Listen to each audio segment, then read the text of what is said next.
The union of opposites is an attempt to merge ideas that are generally perceived as incompatible.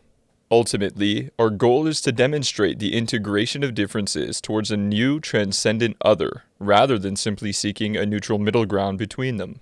Alchemically, this is known as the royal marriage, or the great work, in which the philosopher's stone, a divine tool symbolizing the attainment of truth and self-realization, is forged.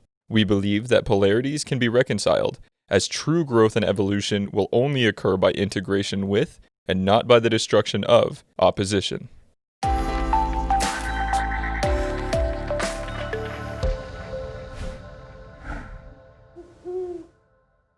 Define New Age. A broad movement characterized by alternative approaches to traditional Western culture, with an interest in spirituality, mysticism, holism, and environmentalism. So, the first thing I want to say is I don't hate that definition. We've run into a couple Union of Opposites episodes where the definition on Google is just so blasé, but I actually like this one. It encapsulates a lot. But I think the caveat that I would add is that, yes, it's a broad range of different ideas in Western culture, but the problem with the word New Age is that people tend to think of it as ideas that are new. But that's not necessarily the case. If you go to the New Age section in the library, you're going to find Confucius, you're going to find Buddhism, you're going to find things that aren't actually new. So I think that's the main caveat that I would add. Obviously, there's some really standard ones that come to mind when you think of New Age, like chakras and crystal healing and zeitgeist and stuff like that. But it's basically the idea to me is that it's something that's kind of been lost to a little bit of distortion. Like it's ideas that are old that people have kind of gravitated to and then changed and altered and distorted. And in some cases, even worn as a badge of honor with a kind of spiritual ego. So it's not, and I'm not saying that's inherently a bad thing. I think it's good to look to the past for ideas and see what their utility is. But as far as I'm concerned, it's actually a pretty good definition on Google. Really? Yeah, I mean, I agree with you. So the Google definition is actually pretty spot on. Mm-hmm. The one, so it says, it's about what the Western tradition, and it's all about holism, mysticism, and sort of like an amalgamation of a bunch of different cultural references and identities into one sort of like unified theory where everyone's trying to make it all work together and fit neatly, sort of like synchronistic, like religious ideas. And that's how I view the New Age as well. And in that sense, maybe, I am New Age, you're New Age. I'm an eclectic philosopher. This entire space that we're in right now, being surrounded by books of all different time periods and cultures and traditions and religions, it's kind of that. It's New Age.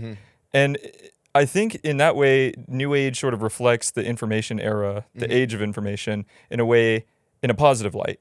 Because we're dissolving boundaries. In the New Age era, it's like we can access information that was never able to be accessed before. For instance, Kabbalah, which is Judaic mysticism, for the last 1,000+ years, it was only given to a Jew if he was 40 years old and did this, and this, and proved himself in his culture and tradition. And then it was an oral tradition spread from one person to the next for literal, like, millennia. And now you can find Kabbalah texts on Amazon or on the internet as PDFs or whatever, and anybody can get this information, which kind of led to the New Age. But when I define New Age, what I feel in my heart when I say, oh, that's so New Age, and I'm talking mad shit, is the opposite extreme end of that spectrum, right? Right. Where people think that, like, holding stones in their hands will empower them in certain ways, and maybe they do. Some people like to call these ideas like woo-woo, like, oh, I can meditate my way into a better state of mind, which will make me rich. Or there's New Age ideas through like The Secret, right? Which is all about, I can just believe something so hard that it becomes true. There's so many examples of New Age in the woo-woo sense that evokes emotional responses in me when I think of the term New Age. It's all about like tarot and misunderstood, misrepresented tarot. Right. And a bunch of other cultural references. So my personal definition of tarot, aside from all of the examples, or not tarot, sorry, New Age, aside from all of the examples, is, it kind of started with the Theosophical movement with Helena Blavatsky and Eliphas Levi with the occult revival in the West, where they were reaching far back into the past and pulling out these crazy ideas, Western magical occult traditions, sort of like connecting Hinduism and like black magic from the Renaissance era together with like Judaism and Christianity into like weird cauldrons of soupy craziness, which kind of gave birth to this new age, Right. where people can go to the store in the mall and go buy crystals that will heal them, or buy a book on how to work on your chakras, or to do Reiki or energy work, things like that. And it's not to denigrate any of these ideas, Right. because a holistic, total, unified theory of anything is what should be sought after, right? We should unify opposites. But the new age is very much a mixed bag for me, Right. as I feel about It's not it. monolithic. Right.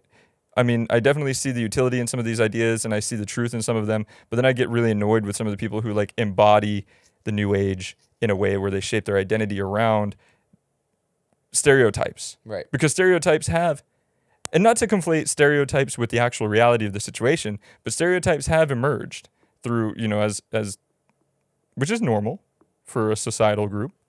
But I think maybe my definition of new age is more stereotypical than Google's definition. Yeah. Do you think that kind of embodiment of these new age ideas can, for some people, be a portal or like a first start, a place to start to transcend that? Yeah, totally. Like a vector of like a direction to go. Yeah. Yeah, you said yourself that you kind of started out very new agey, like more hippy dippy, in all of like the stereotypical ways. Right. And then you kind of matured and grew and sort of changed, and now you're a different person. And those experiences shaped you and made you who you are, right? Yep. And maybe for a lot of people, that's just the pathway to more.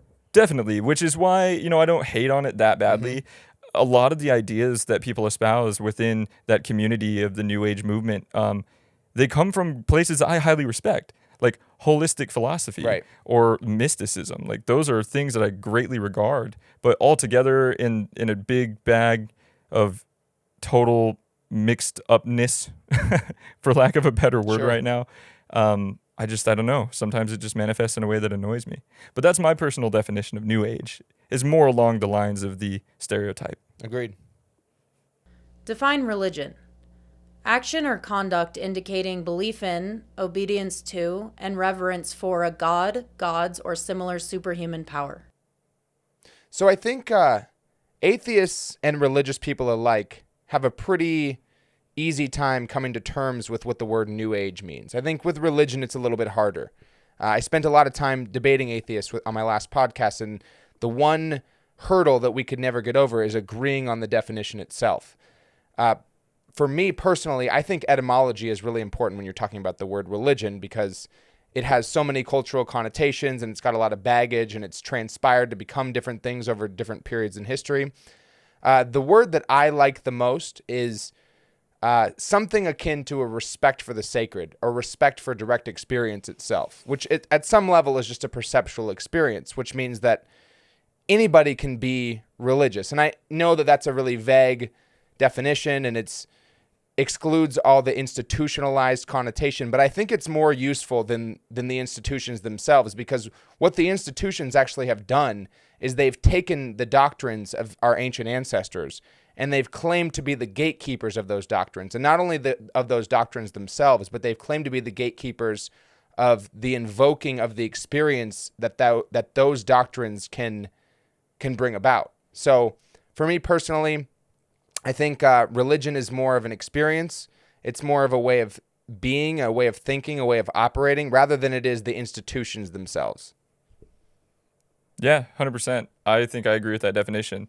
So to piggyback off of that, I mean, there's a lot of good literature out there. We've also mentioned this in another episode that we'll release after this, probably. But William James on the Varieties of the Religious Experience. It's a great book. I'll post it in the description.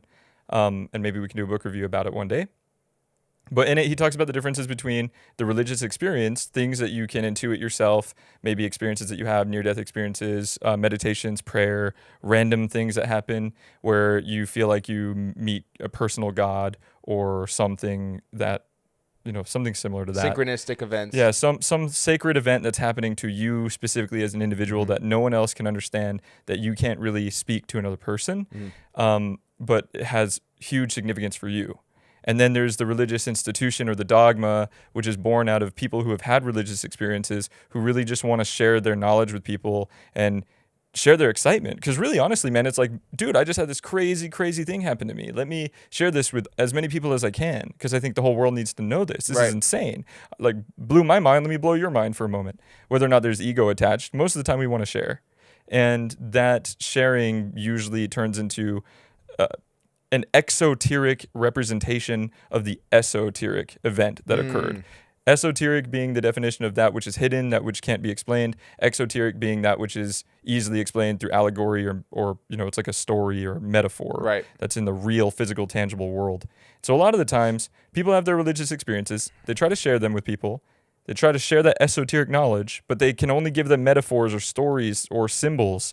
And if you've never experienced something or seen something, you really have no strong means by which you can intuit it other than metaphor and symbol, and trying to understand it through means that you already do understand. Right. So often it just becomes an institution over time as more and more people are trying to wrap their heads around something that they literally cannot. Right. And it becomes dogmatic, just as the nature of the thing. Maybe we can do another episode on that one day.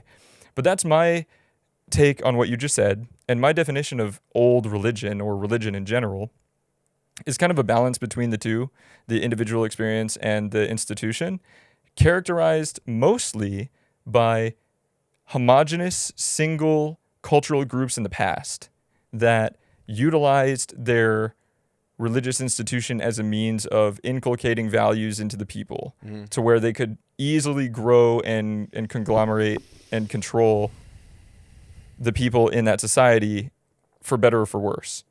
Religion has been and continues to be a very strong cultural conditioning tool. Right. Whether or not people believe the things that they're espousing, whether or not the priests believe it, it works. It does work at inculcating values into people. Shoot, I mean, even in like AA today, most of the time they use the Bible, don't they? Yeah. Sometimes. Well, it's also been shown outside of psychedelics to be one of the most effective mechanisms for alleviating the plight of addiction. Right. And there's a lot of reasons for why that might be, and we can discuss that at another time in another episode, maybe. But that's when I look at religion as a definition in and of itself, it is characterized by homogenous cultures in the past. And religions have fought and, gone to war with other religions, people who espouse those ideas and philosophies, right, which have led to more and more nuanced concepts, ultimately giving birth to something such as the New Age. But that is old religion. It's homogenous. Right. So I guess that would lead us forward into the next question, but that is a bit about the difference, where the New Age is more like a soup of things being different. I think old religion is characterized by single-mindedness, right, almost like a rigidity. Even though religions are a mixed bag of philosophies, each religion has a single mind attached to it. Usually, yeah, and it's usually like a rigid mindset that you can't deviate from. Otherwise, you would displease the personal deity that you believe in. How does an old religious set of ideas actually become New Age? Is it a bad thing? So as we've kind of established already, New Age and religion is more than just texts. It's more than just institutions. It's so many other things. It's art, it's music, it's architecture, it's ritual, it's food. And just like the fact that we really can't elucidate why we like art or why we like music, we also can't pinpoint why any one idea would resurface in any given time and become sort of like a meme. So the problem with that, though, is that over the period of 1,000 years or multiple millennia, these ideas can become distorted. They can become lost to antiquity or deviate from their original purpose and meaning. And so, yes, New Age and religion, they both have dogma, but it's a different kind of dogma, I would say. Right. New Age dogma is not anticipated, where I would say religious dogma is almost built into the structure. Yeah, I think I agree with that 100%. Because old religious ideas being characterized again by like single-minded folks over the course of huge amounts of time have time to actually find what works and what doesn't for their culture. Right. And, ultimately they can tweak their ideas and their ideologies enough to where they can inculcate whatever they want. Right. Whatever values. the New Age has almost become a product of a lot of different factors all at once, starting from about the 1800s till today in the information era. And it's like a baby. It's kind of like how the United States is a baby in comparison to the cultural rich history of the rest of the world. We're just like a small baby who's just wrecking everything. The New Age is kind of like that. It has a ton of gravity, but not as much history. And I think that old religion became New Age over, exactly like you said, 1,000 years of games of telephone, and then some craziness happened in history in which now all of this information is just at our fingertips, and people are tired of their cultural identities. Maybe there's so much like residual hate and anguish and pain of, you know, the constant warring between being your total authentic self versus being accepted and loved by your peer group.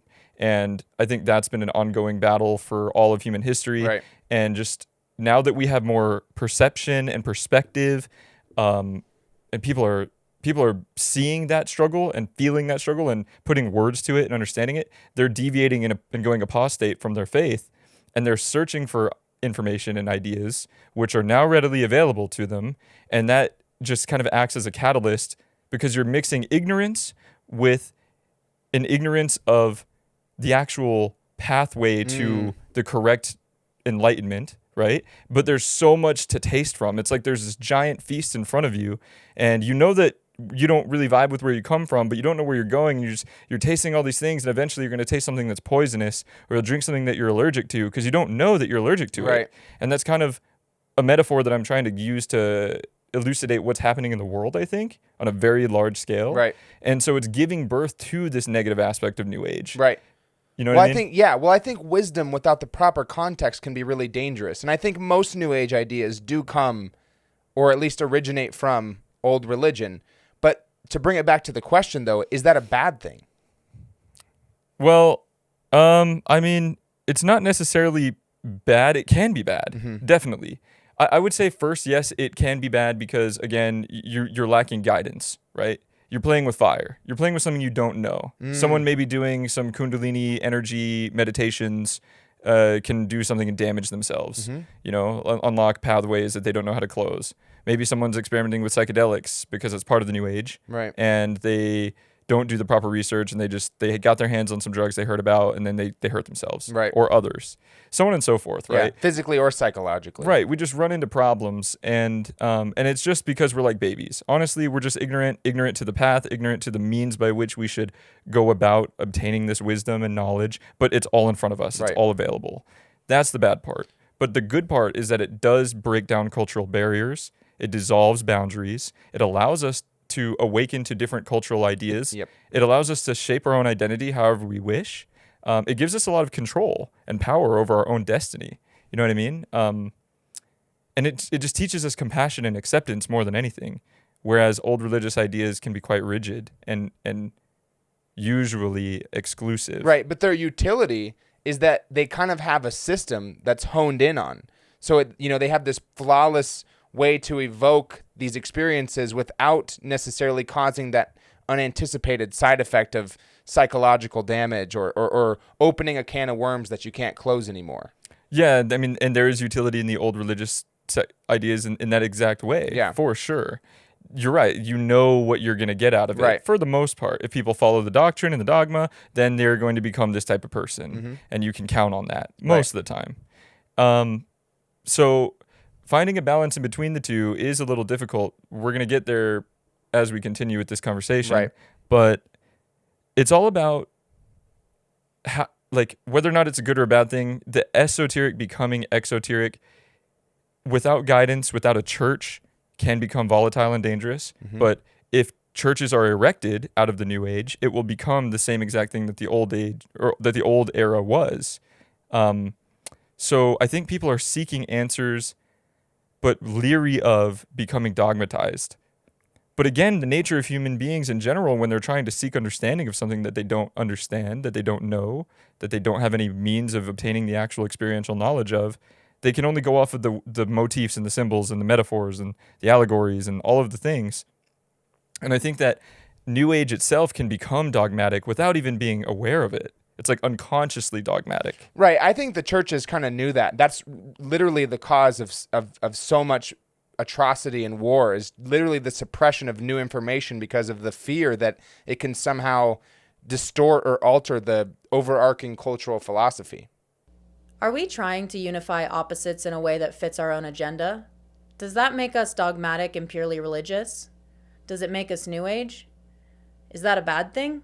In a way, we are evoking the New Age spirit, right? Mm-hmm. By saying, oh, everything is a multiplicity, everything is holistic. Although everything is a multiplicity, like there's unity there, and we should try and find that unity. And then so in a way, we're always about the multiplicity, right? Right. And so that's very New Age, because we're seeking answers in everything. Very akin to the perennial philosophy, which is the idea that all major world religions kind of stem from one ancient cultural root that kind of was split and lost over the course of time in history. So like every major world religion has some semblance of truth in the perennial philosophy. Right. It's sort of like that. It's also like, Hermeticism, which is an ancient order of thought and philosophy that we'll talk about on this channel, has sort of become alchemy, which was then both coined and used by Carl Jung in order to discuss differences about the psyche and the state and nature of the world at large and our place in it. And so New Age, what we're attempting to do with New Age is express multiplicity, right? Mm-hmm. So we are New Age in that way. But we're also doing it with an agenda in mind, which is to unify people through multiplicity, which is a bit contradictory, but that in and of itself can be criticized as being almost ultimately dogmatic, right? Because I'm hierarchically stating that being a holistic philosopher is better than not being that. And I'm also stating that multiplicity is unity, and everyone should recognize that and live in accordance with that principle, meaning I'm not very much different from a dogmatic priest in the Middle Ages, like lashing you, except I'm not actually lashing you and I'm not angry at you for that's the major difference, I think, and that's the saving grace. So the last thing I'll say to get this idea out, as I'm linking so many things together, is the difference of a dogmatist who is unwavering and unrelenting in their belief system and trying to convert everyone else to it, is that the true spirit of holistic philosophy is to actually accept the opposite as it is, and not like opening a pathway and a channel for you to come to see the world in my perspective, and also keeping the door open for me to come step into your shoes and see your perspective.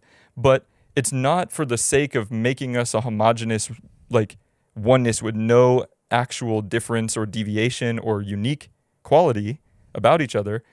It's not that, which is what dogmatic religious institutions try to do.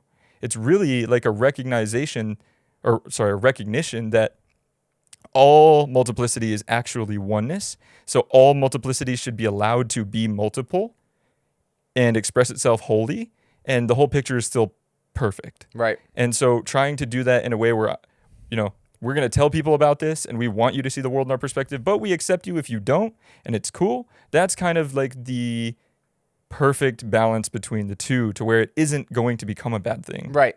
And we wouldn't be unifying opposites if we weren't doing a little bit of both New Age and old dogmatic religious thinking. And I think that you brought up Jung earlier. There really is a psychological issue here. It's that, in a previous era, all there was religion, because they didn't have the technological advances that allowed them to have this easy access to information. So there wasn't as much to integrate psychologically. You really only had your one predominant belief system that was in your society. But now the can of worms is open. We live in this era. There is New Age and there is religion. And the number one rule in psychology is that you don't repress. You integrate all sides of things. You don't unequivocally lean either way. You indulge certain parts in the right context and other parts in a different context. And I think that's super key here. Right. It's not just like basic appropriation. Right. It's not just saying like, oh, we're going to mix you into us and like synergize is what we're looking for, actually. What we're not doing is like, what's the term from the Unity episode we did with Isaac and Boone, where we talked about, it's like not integration, but it's where they, I can't think of the term right now. I can't think of the term either, but I know what you're talking about. It's like where you just forcibly assimilate something. Assimilate. Assimilation. It's like being an agent in the Matrix and stabbing someone in the chest and then making them an agent of the Matrix. That's Right. not what we're trying to do Right. here, actually. It's more like we're trying to awaken everyone to be like Neo, to be their own individuated person, their own, self-reliant, powerful, godly / animalistic self Right. at the same time. Which is something that none of us can embody all the time because we have our innate instinctive proclivities that lead us to want to conform and be like the group. But it's important, I think, that we transcend some of those things in order to move forward in the world. And you use the word transcend. And in integral philosophy, in order to actually transcend, what that means is not simply to evolve. It's not simple evolution. It's evolution by the unification of the opposite thing. So in order to move forward and transcend, you have to integrate the other thing. Right. So yeah, maybe we're a bit dogmatic in our approach. We created a channel. We have a small following. We're both writing books. We are teaching people. And we want people to think like we think. Right. Although we are open to change, that's still a fact, Right. And that is dogmatic. We would like to see the world think like us. But again, it's sort of like live and let live if they don't. Yeah, You know or what I even mean? rather than saying that we want people to think like us, we just, even more than that, just don't want people to be caught up in thinking in one way. Sure, but that's a new age idea. Right. So there's the balance, right? Because we get hate and animosity just for being centrist, which I find so funny because you couldn't be, if you lean one way in any given issue, you can't be anything other than someone who hates centrism because it would poke a huge hole in the idea that, well, my team is right. And that's the type of thing I want people to extricate from. And that's definitely an entire topic for another video that we will do. Right. Video / audio only for any of you audio only listeners out there. Sorry, I don't take care of you very much sometimes when I'm talking about everything happening in But that studio. also, like you said, it within itself is a new age idea. Yeah. I mean, it is itself new age. We're saying, and we're sort of like balancing the scales here, trying to get to this middle ground that's not necessarily a middle. It is a middle, but at the same time, if it can't be a middle, then we allow the two opposites to continue remaining as they are. Right. Let old religious ideas be old and religious and dogmatic and unwavering and unrelenting and unforgiving, and let new age be completely frivolous, superfluous, and just utterly being. Just let it be, right? Just let them be and let them be, even though they're two opposites of the spectrum, in which there are negative aspects of both character traits, right? Of both paradigms. But there's also goodness, and we're talking about that goodness right now and finding ways of putting them together. And that's the hardest part of the union of opposites, right? Because the union of opposites itself, the idea is a contradiction of sorts. Right. For sure, right? And I'm not sure how many times I've repeated this already, but Karl Popper's paradox of tolerance states that we should be tolerant of all peoples except for those who are fundamentally intolerant, which really is a contradiction. Because if you're tolerant of all people, but you're not tolerant of them, if they're not tolerant, then to some degree, like you're not tolerant, so you have to not tolerate yourself. Right. But that's the ultimate idealistic goal. And so looking at old religion and new age, trying to find the parts and pieces that work and not necessarily shedding and cutting off the parts that don't, but just recognizing them. And we do want to use the goodness, but we don't necessarily need to cut off the badness. Right. And that's where we find this middle ground of which we will transcend, right? And that is the hardest part. So the question of, is it a bad thing? Right.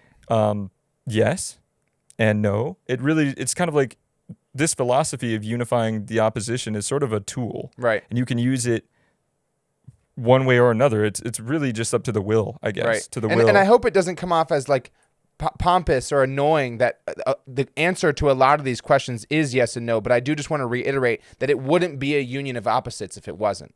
Right. And we're going to say that a lot on this channel, Right. and maybe on this segment, right? And maybe it's going to get a bit annoying, but it's really hard to drive that point home, that things are different and the same at the same time in contradiction. But yeah, I think we answered the question well enough. Yeah. Of old religion and new age being using them for our own agenda. Right. Right? Because agendas are everywhere. If you don't have your own plan, you're part of somebody else's plan, Terrence right? McKenna. Yeah. Well, he stole that from someone else. Did for he? Sure. Yeah, I don't know if Terrence McKenna coined that term. Yeah. Well, he said a lot of things. So That man could speak. yes. But yeah, so I'm going to lay it there just to reiterate. It's up to you. It's up to us. Yes, we're a bit of both. We embody a bit of both, but we are doing it with right intention, I Right. think, and with willfulness towards betterment for all people. Right. And the road to hell is paved with good intentions.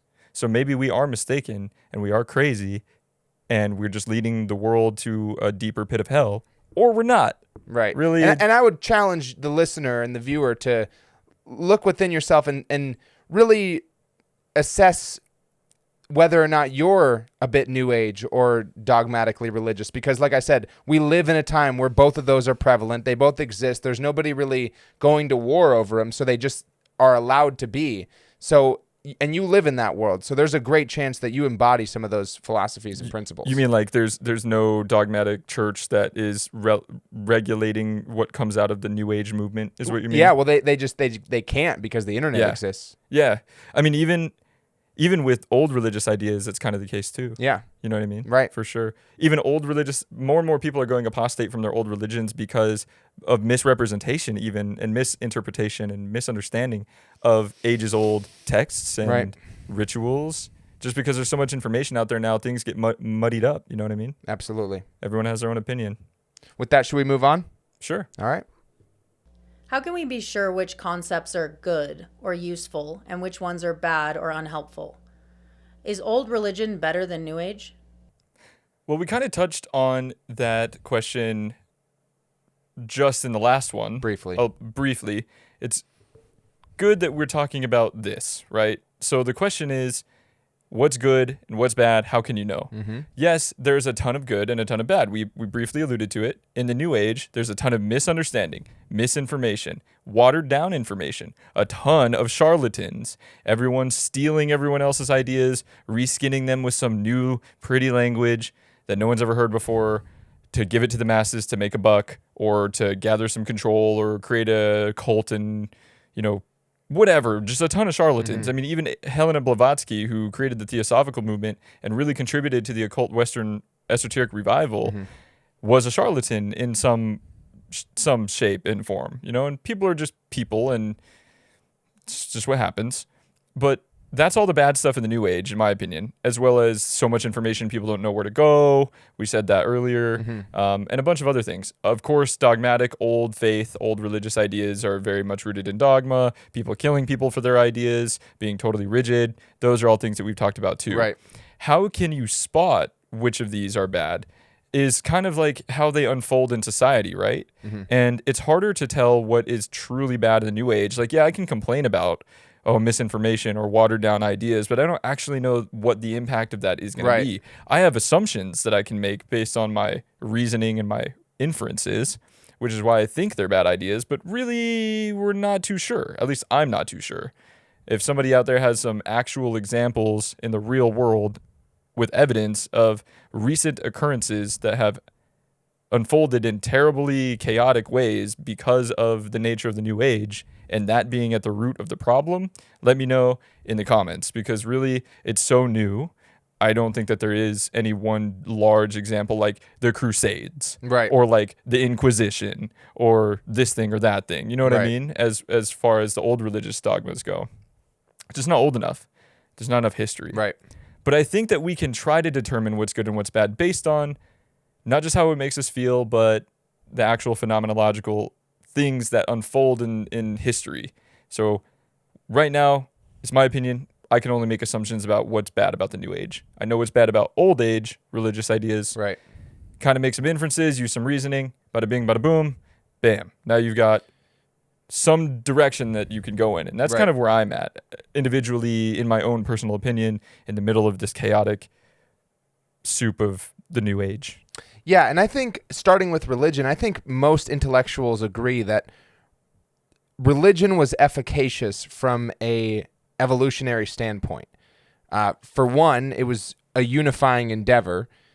People need ritual. People need unification. Yeah, absolutely. People need community. It's genetic. And it was always that. It was kind of like the glue that held societies together, which, by the way, New Age is not, because it's such a mixed bag of ideas. It's kind of hard to get people to center around it in a way that's succinct.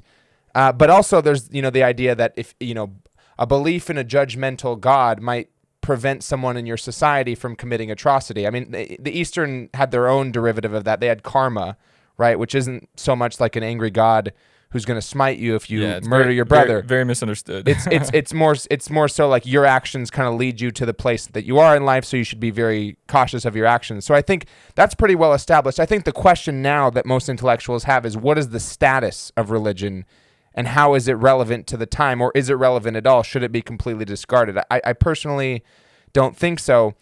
But I understand the New Age critique of religion in that it's dogmatic, and that it's kind of stifles our ability to expand and stifles our ability to learn new things. Although I understand the utility in the denigration of New Age as well, because like I said, it's not very unifying and whatnot. But I will stand up for a moment, since I stood up for religion. I'll stand up for New Age and say that there was once a time in my life where I really embodied the New Age archetype, where I was, keeping quartz crystals in my pocket when I went to work, thinking I'd get bigger tips, or I would, imagine that my chakras were aligning when I was meditating, like really New Agey woo-woo stuff. But I think I was so hungry for that because I had lived this cookie cutter life where all I really knew was like monetary value and wanting to be rich and, drinking alcohol. And when I discovered that there was this whole other world of information, it was just like so exciting to me that I wanted to dive full force into it. And even though as I've grown, I've kind of separated from a lot of that.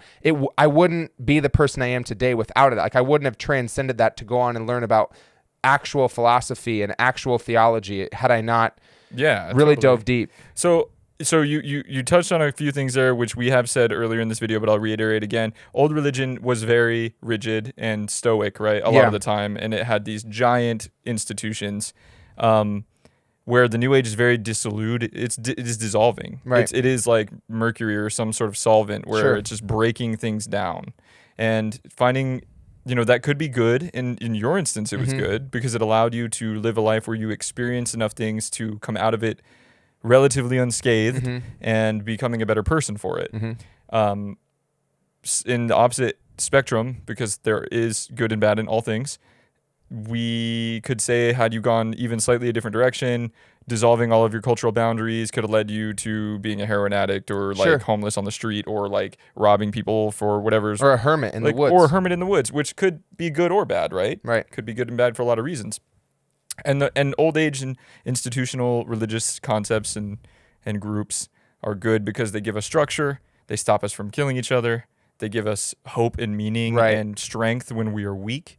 They give us things to look to that are larger than ourselves, but so does the New Age, right? Right. So there's good and bad here, and truly, like, knowing where it is ultimately, again, and I'll say it again and again and again, is up to the personal will. Yeah. And it's up to your intentionality. Yeah. The only true way to know if something has efficacy for you, or if it has utility for you, is really to, and I say this with caution, but it's really to try it out for yourself. And I don't mean that you should just go and try any idea that seems interesting. I really do think people should be weary before they integrate these ancient ideas that are kind of untrammeled by context and whatnot.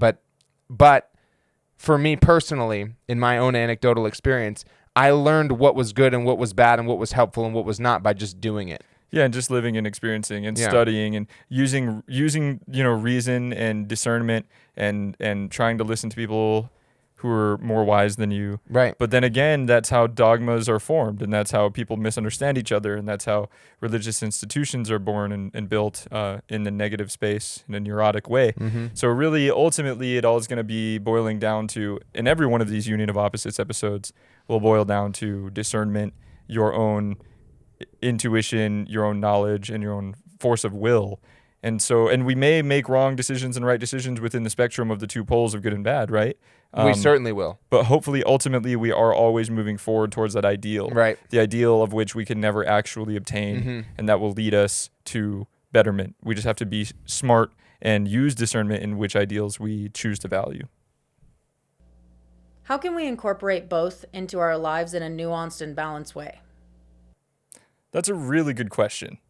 So just like you were kind of saying, right? You live your life in a way where you totally embody the New Age and you totally shed the old ways that you were living by. You were exposed to experiences that allowed you to become different. Mm-hmm.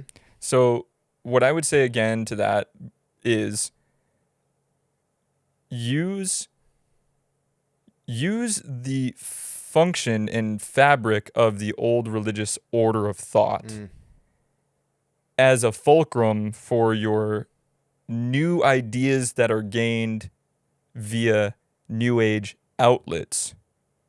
Use the old age process of reverence for the esoteric and reverence for the mystical and a high respect and regard for these experiences that you will gain and have if you go about seeking them in outlets that are New Age in character.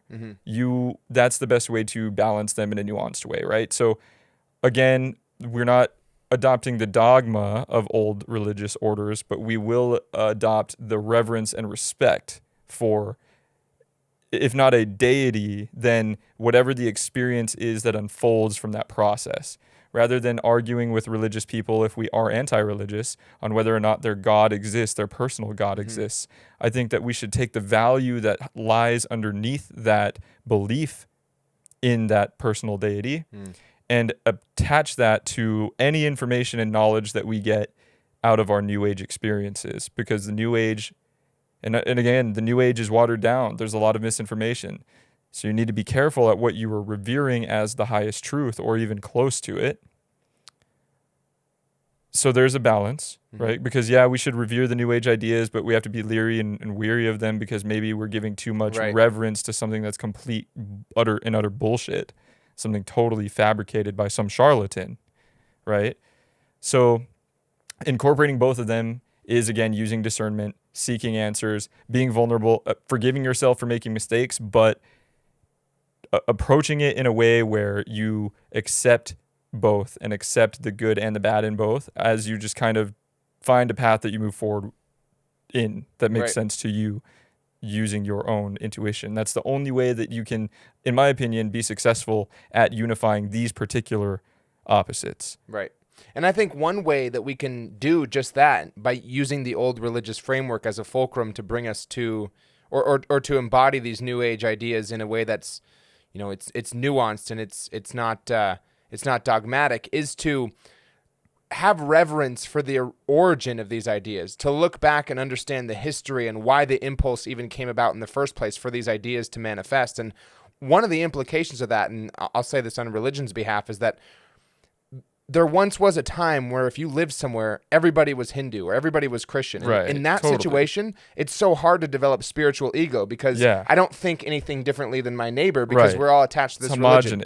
Right. So if we're embodying this idea that we should look to the origin of these ideas before we just willy-nilly go about practicing them, then we have to also realize that Eastern religion and New Age ideas in their origin are all about separating yourself from your ego. So nowadays, people in religion do use it for egoic purposes because I'm a Christian, you're not. Sure. But and New Age practitioners do too, though. There's like the egoic representation of I'm so spiritual. Look at me, like I'm the best. You're not. Like get more spiritual. And I guess what I'm trying to say is that the essence of almost all those ideas is not doing that. Sure. So, so you bring up really, really good points, and I almost lost my train of thought here. With the New Age, we get to taste so much of it, right? Like it's all there, and it's almost like with the old religious orders and ideas, we had to sort of like had to follow those things, right? Because it's so homogenous in our social construct. There are social contracts that exist that are so much larger than us. Just like I'm born into the United States as a debt slave. I get a social security number attached to me. My parents tell me you're going to go to school and then you're going to get a car and you're going to get a wife and you're going to have children and you're going to go to college and do all these things and get a job. And it's like before you even have a moment to even be able to think for yourself at all, the world is already putting in your culture and your social construct is already putting contracts and expectations on you that are completely beyond you. Right. And then you're sort of just like submissive to it because it's all you know. Right. There's no other. Again, in Yeah. other videos, I say that human beings are akin to linear functions, and that your x value, the function of x equals y. And if your x value is here, then your y function can only lead you so high on that linear chart. It's kind of like when Buddha's dad was told by an oracle that his son would either become a great king, a ruler of nations, or a spiritual mystic. And so those are like your only two options. Yeah, well, and he didn't want his son to become a spiritual mystic, so he built this great city where there was women and food and wine, and he never exposed him to death and anything that was even remotely spiritual in order to keep this social construct or social contract that he wanted him to fulfill. That's really an awesome metaphor almost for sort of what we do in our day-to-day lives when we embody our lower animalistic tendencies, right? And we're not focused on spiritualism or spirituality, and we're distracted. Or on the other spectrum, we become so engrossed within spirituality that we become gurus and sages, and we go off into the forest and we don't contribute to other people whatsoever in meaningful, tangible ways. So there's always a balance between these two things that you have to pick and choose from. But I really like what you said. I think that's, if we're going to distill how to do it in one sentence, it's to use the old religious framework of like really having reverence for the principles and the philosophy and applying that to the New Age idea. Like not just doing it because it's cool and it makes you feel like you're different than others, or maybe you feel like a misfit, so you want to go try something that nobody else is doing. It's not that at all. Right. And then using the New Age principle of dissolution to sort of understand that like nothing is static, right? But at the same time, any idea can be explored, and if you can explore any idea objectively or as best as you can from just a sort of removed position, and entertain them all and also respect them all in a balance, then that's how like true transcendence will unfold, you know. And I'll bring it back full circle because I said in the beginning that the etymology of the word religion, or at least one of the etymologies, is something that is like a respect for the sacred. So if you're going to practice a New Age idea, at least do it with a respect for the sacredness of that idea. Exactly. Yeah, and that's beautiful that is the etymological origin of the word religion. It's a reverence or a respect for the esoteric. And then the New Age will dissolve the exoteric back into the esoteric. But it's this constant like yin yang effect, right? Of like swirling energies of literally like one will become the other. In one of the earlier questions, it was, you know, New Ageism will become the dogma, and then it will become an institution, and then eventually people will become sick of it. There will be new information around, new cultures to go to war with and mingle with in their society, new currencies to exchange, new ideas and languages and cultures and foods to exchange. And then there's so much nuance and there's so much like depth that we never understood before, that a sort of New Age revival will occur again, and then everything will homogenize, and it's sort of like this weird cycle. But the difference is now we're globalized. Right. So it's almost like it's like make it or break it time. Yeah. Like we almost don't have anything new, extremely new and alien to arrive upon. It's more like we're all just sort of messing with constructs that already are here. Like it's all here now. That's super funny. Right. Well, it's because you have the book right next to you. I literally have the book right here. Be here now, Ram Dass. Because I mean, I feel like we're at a turning point where it seems to me a likely outcome is that religion becomes obsolete and New Age takes over. But I hope we've highlighted in the video why I don't think that's a good idea. I think we should look to both and decide and go through comprehensively to figure out which ideas are good and which ones are bad. Truly, yeah. Yeah, I mean, again, I don't think there's much more that I can say right now that wouldn't just be me continuing to reiterate everything that I've already said, but I agree with that 100%. Just use discernment and just know that there's good and bad in everything. And ultimately, that is the motif of this segment, the union of opposites, is that we will uncover and unpack as best as we can in an hour the good and the bad, and figuring out ways to integrate both of the good and the bad together in order that we might transcend to the next thing. Don't ask us what the next thing is, because we don't always, like, I can't tell you. I can't see it I can't touch it. It's not tangible. Right. All that I see is the polar opposites that exist in front of me. But eventually, through the unity of those opposites, through the alchemical process of slowly bringing them together, they will lead to a new avenue in which we can't even fathom quite yet. And that's the nature of evolution, and spiritual evolution as well as physical evolution. And that's why we are so passionate about the union of opposites. And again, we're just going to talk about it all day on this segment. Integral philosophy states that there exists some truth in all positions. We understand that opposition literally shapes, balances, and defines our own values and ideas. In the case that one is unable to integrate with opposition or come to a perfect middle ground in which they recognize any value therein, we strongly encourage them to live and let live, because again, we can only evolve by means of inclusion and integration. We cannot hope to transcend through destruction alone. All right, guys, thank you for joining us for the first ever episode of the Union of Opposites. Definitely not the last. We have many outlines done. We're going to keep them coming. But we really appreciate you sticking through to the end of the video. You guys are the true heroes. You keep us alive. You keep this thing going. And we just want to say we really appreciate you.